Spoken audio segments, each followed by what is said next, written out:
Hey guys, what's up? Welcome back to my channel. My name is Eleni and I'm a third-year dental student at Tufts University. I do weekly vlogs of my life in dental school, so welcome to my channel if you're new here. Welcome back if you've been here before. But today I'm going to be doing a Q&A. Yesterday I asked you guys to ask me any questions you guys might have about dental school, so I'm going to be going through one by one and answering all of your questions. So before we get into that though, I wanted to talk about Dossier. I want to thank Dossier for sending me perfumes. Dossier is a great perfume company if you're looking for an elegant, high-end smell but don't want to pay for the price. I haven't gotten perfumes in so long because I just didn't want to pay for an expensive perfume, but thankfully I found Dossier and they have well-priced perfumes that mimic the smells of higher-end brand perfumes. So I wanted to just show you guys the ones that I got, and we'll start with this one that I got, which is called Aquatic Lime, and each perfume comes with a little card that talks about what is in the smell and what it is inspired by. So this one, Aquatic Lime, is inspired by Giorgio Armani, and so it's inspired by or mimics a higher end perfume, and they sell it for a cheaper price, so it's awesome. If there's a perfume that you want to get but it's too expensive, just find it on Dossier and you can have a similar smell to that higher end perfume that you would like to get. Another one that I got is the Floral Honeysuckle, and this is inspired by a Gucci perfume, Bloom de Perfume. I'm not sure if I did that right, but also on each perfume bottle it comes with the notes, like I said, the card, but also on the perfume bottle it says at the top what is in the perfume. So this one has green leaves, orange, honeysuckle, jasmine, tuberose, orris, sandalwood, and vanilla, which is pretty cool, so you know exactly what smells are in the perfume. Another one I got is the Woody Coriander. This one is inspired by a Dolce & Gabbana perfume, and also, which is kind of cool, each perfume comes with its own little like mini size, so this is perfect for like traveling, or if you want to put it in your purse when you go out at night so you can always like spray it on later. So I'm actually going away for the weekend, so I'm going to bring the little perfume mini travel size with me so I can use that when I'm away. Another one I got is the Floriental Brown Sugar, and this one is based off of a YSL perfume. And I also got a Floral Pearl perfume, and this is based off of a Jo Malone. And the last one that I got is a Fruity Jasmine, and this one is based off of a Dior perfume. So I will link them down below so you guys can check them out, and if there's a perfume that you've been eyeing but it's just too expensive, look for it on Dossier, and they probably have a scent that is based off of that perfume. So now I'm going to do like a get ready with me while I answer the questions. So I'm just going to be doing like my skincare kind of stuff before I do my basic like makeup look. You guys know that I always do just like a very basic look while I answer the questions. So first question is favorite thing you've done in sim lab. That's a great question. I actually I'm not sure what my favorite thing in sim lab is actually. I really did enjoy operative. It was really fun drilling for the first time, and I just really loved trying to get my preps better and better. That was first year. First year we did operative. Second year, I really actually enjoyed doing crowns, kind of just like the same thing with like operative, just trying to get the prep better and better and always trying to improve. that's something that I really liked doing in sim lab. Doing bridges and crowns, like the actual temps of it, is really complicated and frustrating, so I didn't really like that part. But I felt like doing the preps is really fun because the first time you do it, it's like really hard and it doesn't come out, but as you do more and more of the preps, it gets easier and easier and you get better and better, so it's nice to see how you improve over time. So that is something that I really liked. I enjoyed doing dentures too. I thought setting it up, doing the wax forms, it did take forever and it was very tedious, but at the end when it all comes together, it's really cool. So yeah, that's something else that I really liked from sim lab. And then another one was tips for endo. I actually really liked endo too in sim lab, but I specifically liked the obturation, like when you're actually taking out the root canal, not when you're filling. Filling is just so complicated sometimes because you get bubbles in the gutta percha and it's like not straight sometimes, or it goes through. So for endo, I think you just need to have like a lot of patience and know that it's not going to be perfect, and sometimes you just have to be okay with it not being perfect because you might go back in and try and fix it and then it makes it worse. So sometimes you just need to tell yourself to, you know, it's okay that it's not perfect, and you sometimes just have to, like, it is what it is and leave it alone and stop touching it. But also for endo, at least with Tufts, I don't know how other schools do it, you're supposed to take pictures of the x-rays,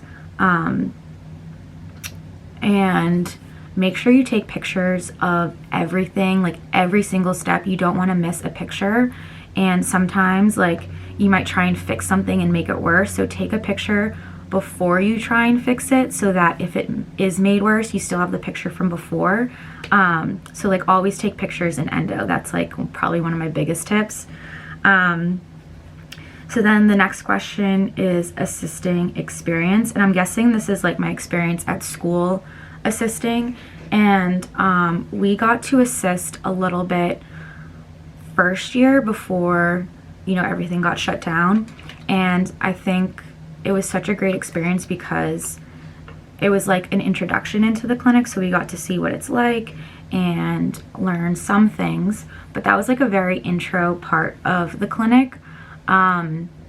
When second year we were assisting again, like when we finally went all back to school, I think it's important to just take everything in. You're going to be learning a lot, and just like assist as much as you can, because you'll learn something different every single time that you assist, and it is a lot to remember in the clinic.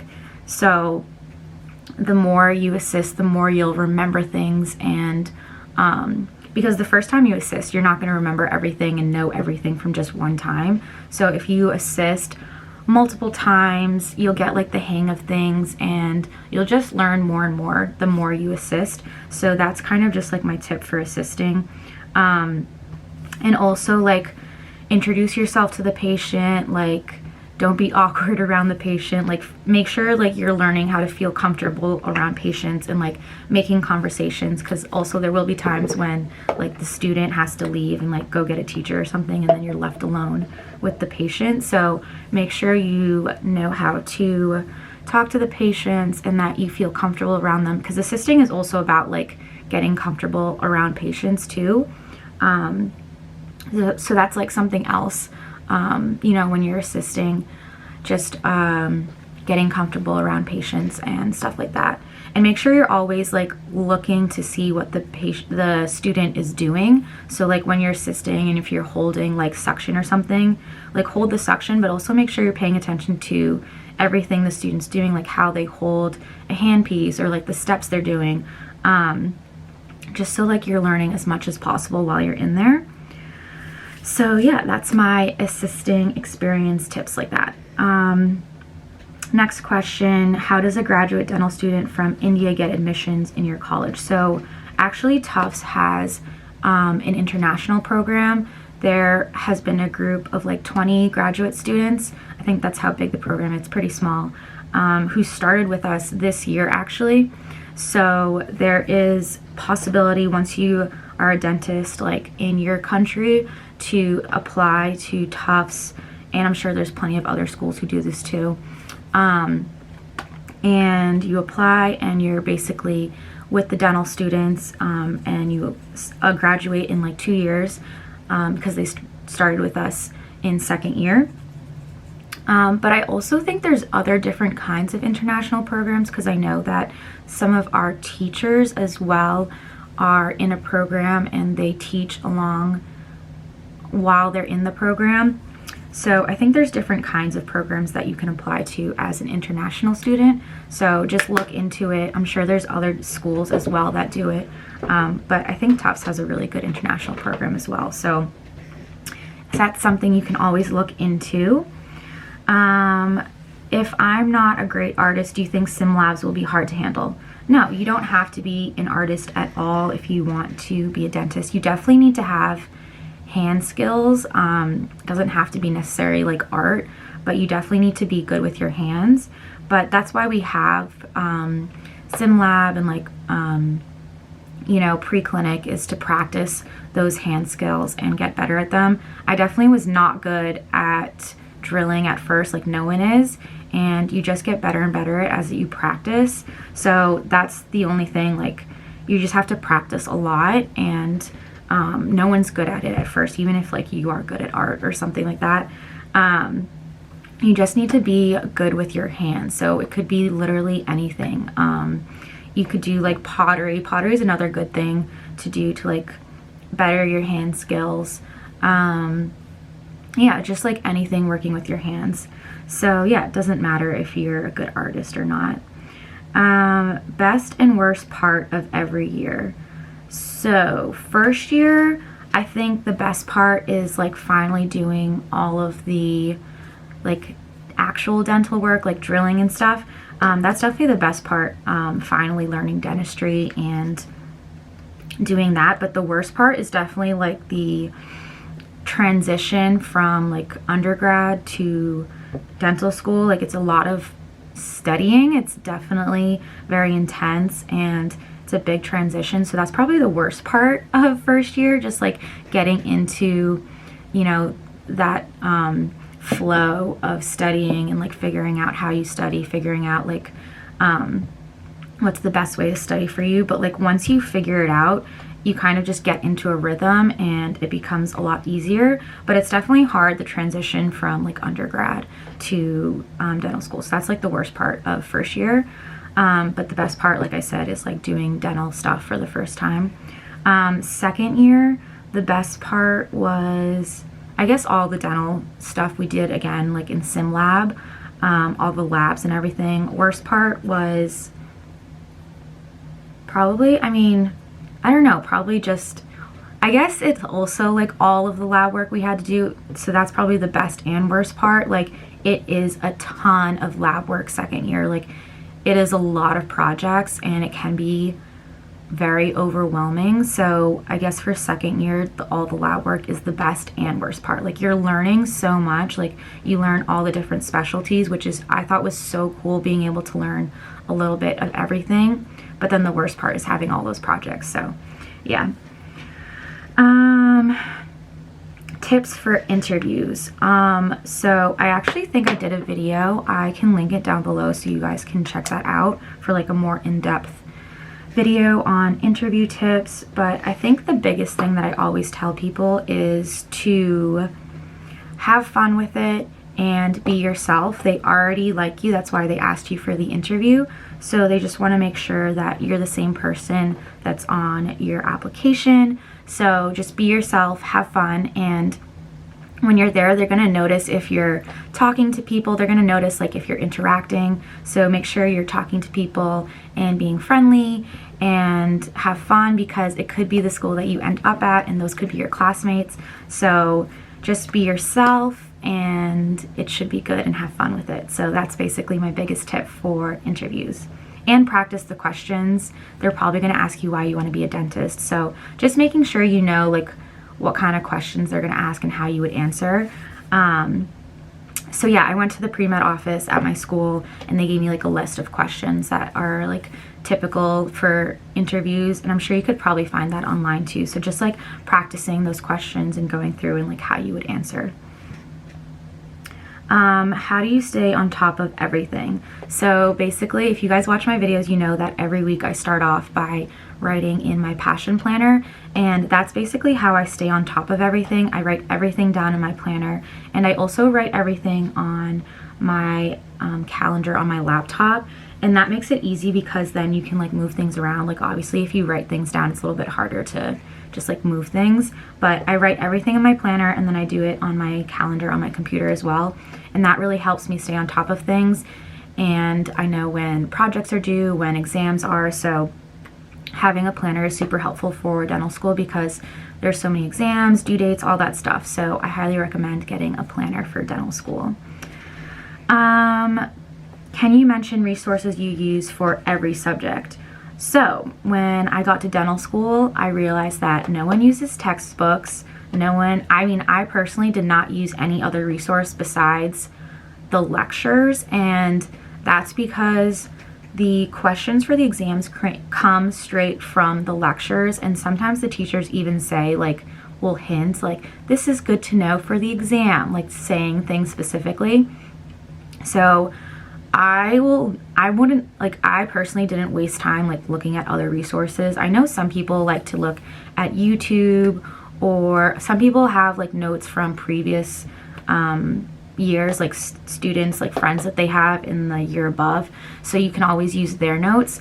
But I think just staying with what the teachers gives you is like so important. Like there are no textbooks. I mean, sometimes they'll say like there's a textbook, but I have yet to use a textbook, and it's just because the teachers are writing the questions and they're just gonna write it based on what they say in the lectures. So if you just I would watch the lectures like twice through sometimes, and just look at the PowerPoints that they give, and that will have literally all the questions that will be on the exam. So if you just study what the teachers give, you will be good. So that's what I did for all my classes, except for anatomy. Anatomy, there are the Netter books, and I didn't buy one. I probably would have if I were to do it again, but the lab that we were working in actually had the books. And if you go to Netter Presenter, you can find diagrams and print them out, and that's what I would do. You could also probably just like borrow a book from someone or the library. That's the only textbook that I probably ever used, the Netter like anatomy book, but that was the one we used in the lab too. So it was in the lab, and I would use that when I would go in and like do dissections and stuff. So that's the only book that I ever used. What are good ways to improve my CV as a dental student? So for resumes, I think something really good to improve is doing any type of like dental experience, whether it's like assisting or working at an office, so like maybe you work at a front desk or something, or a lab, or just doing like community service. I was part of the pre-dental club, and we would go to local elementary schools and just tell them like how to brush their teeth and stuff. So having some sort of experience in the dental field, I think will help you stand out. It doesn't matter what it is, just finding something, working in the office, whether it's like the front desk or something, or doing like community service. I think that really helps. How do you study for anatomy? So like I said before, I used the textbooks in the lab, and then I went into the cadaver lab all the time. Like before exams, I would go in like 2 or 3 times before the exam and just go with my friends, and we would go through everything. And then, like I said before, I would go to Netter Presenter and print out the diagrams, and I would just print out like multiples of each diagram and just like label them over and over again until I got it right.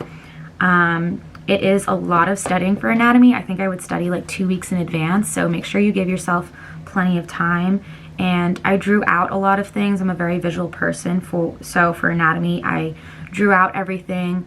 Labeling things on the diagrams was helpful, and then going into the cadaver lab before the exams is so helpful, spending like 2 or 3 hours and just like studying a ton and writing everything out on whiteboards. So you have to put in a lot of effort and time into anatomy.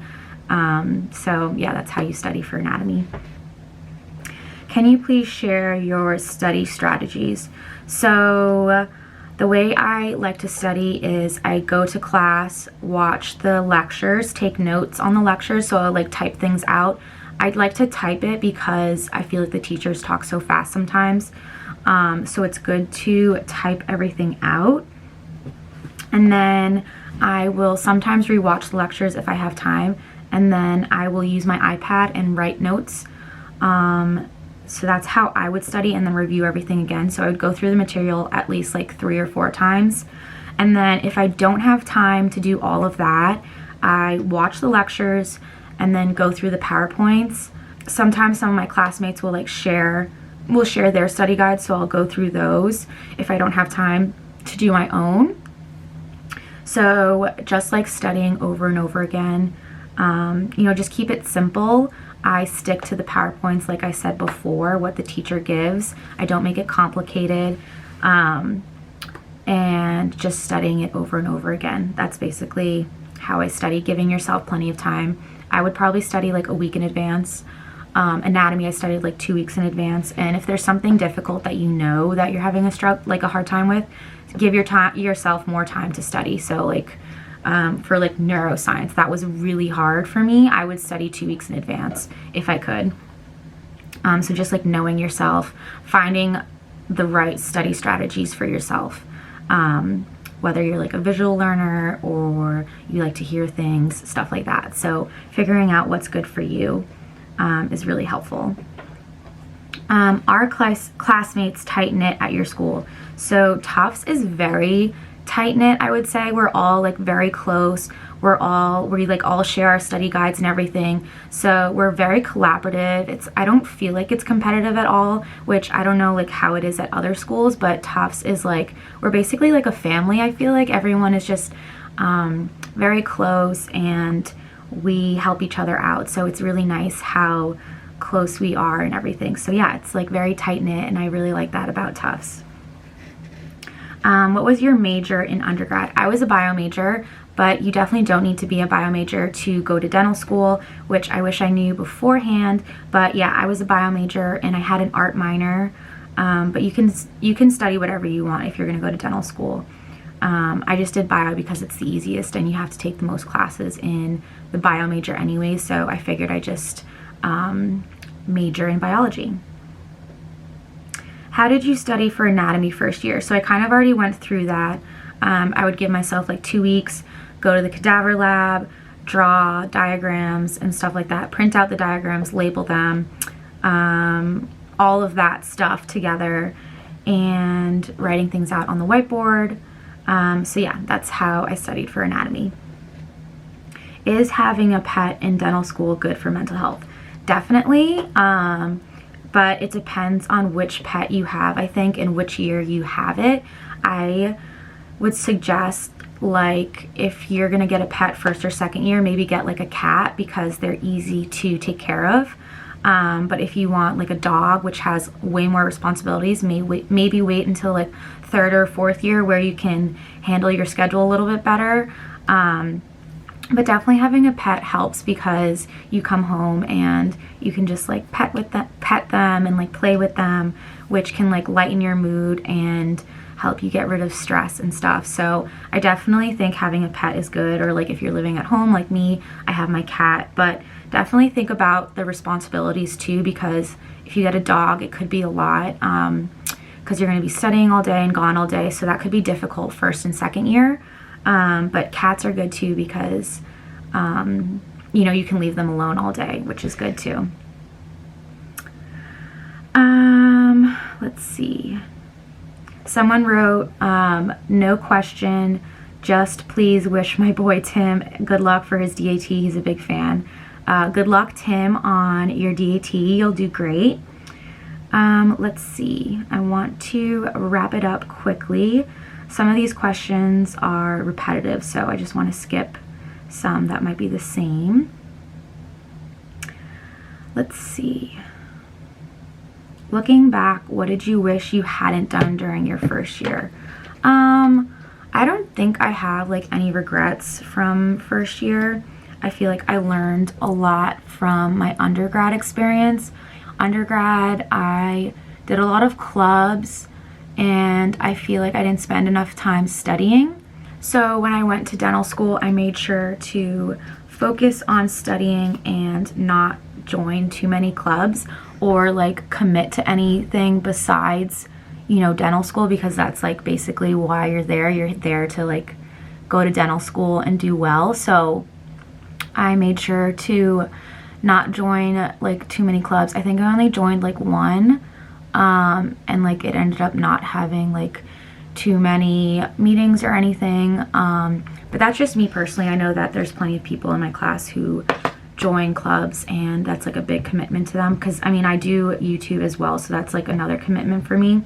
So I knew that I wanted to focus on school and not be like overextended and like be too busy or overwhelmed, because I did do that in undergrad. Like I was in way too many things and then I didn't get good grades. So I knew I wanted to get good grades in dental school and do well in school, so I didn't you know, do too many things outside of school. So yeah, that's something that I learned before dental school, so I was able to apply that first year. And like I don't really have anything that I wish that I knew before. I feel like by doing a master's, that really helped me as well, and prepare me for dental school, so that was good. Okay, so I'm gonna do one more question and then wrap up the video. Is it hard maintaining relationships in dental school? This is a good question. I personally don't think it's too hard. I'm very lucky that my boyfriend is close by, and he actually works close by too, so we were able to see each other, you know, for lunch sometimes. It is hard though, I think, with friends from maybe high school or college, because you are going to be very busy and you are going to be making new friends too, so then it gets hard keeping those relationships, I think. But you have to always make sure that you're seeing those friends as well, because they probably will feel like distance from you because you're going to be studying all the time. So whenever you have like a break in studying, or you know there's an exam, plan to see them after the exam. So yeah, it's definitely a little bit harder maintaining like any kind of relationship, but you know, it's also good to have them because they will be your support system, and you can call them whenever, like your parents as well, calling them when you're stressed. But also your dental school friends will be a great support system for you too, because they're going through exactly the same thing as you.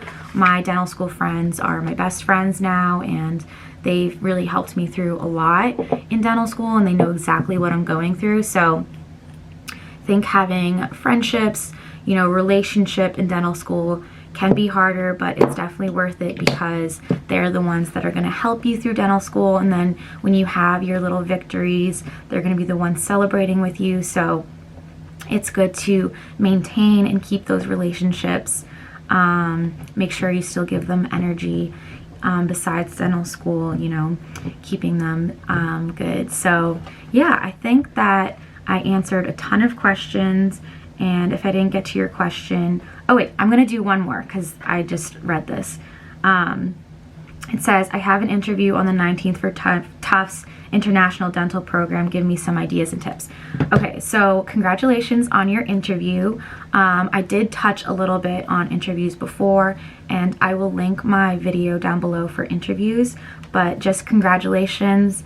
And like I said before, be yourself, have fun, and yeah. Okay, so I'm going to end the video here, but for the last thing, I'm going to pick one of my perfumes.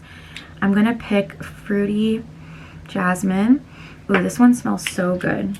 It has touches of mandarin, green leaves, sweet pea, jasmine, ylang, I don't know if that's how you say it, peach, sandalwood, plum, and musk. So it smells so good. So I will link Dossier down below so you guys can check them out. But yeah, thank you guys so much for watching this video. I hope you guys enjoyed it. If you have more questions, you can comment down below or message me on Instagram. Make sure to subscribe down below if you guys aren't already, and follow me on Instagram if you don't already, because I'm always posting on there about dental school, and you can message me on there if you have more questions. But yeah, thank you guys so much for watching this video. I hope you guys enjoy it, and I'll see you guys in my next video. Bye.